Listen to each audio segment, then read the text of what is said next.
Ito mga idol, papakita ko sa inyo kung paano kayo mag-check ng itlog ng inyong African lovebirds.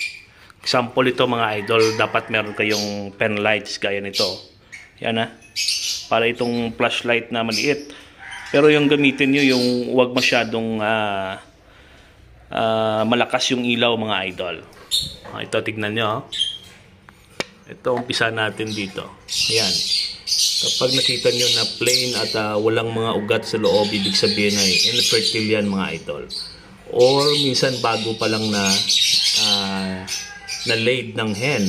So hintayin nyo muna na after 1 to 2 weeks, check nyo ulit. Pag walang mga ugat-ugat, ibig sabihin ay infertile yan mga idol. Tapos ito naman ay maraming mga ugat at namumula yung itlog mga idol.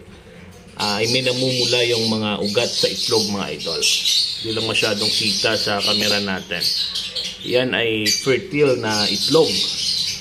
Tapos ito naman mga idol, tignan nyo.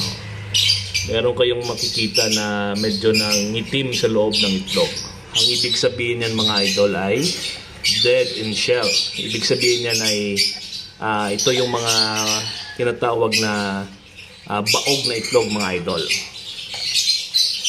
Ayan o, fertile o. Yan, fertile yan mga idol.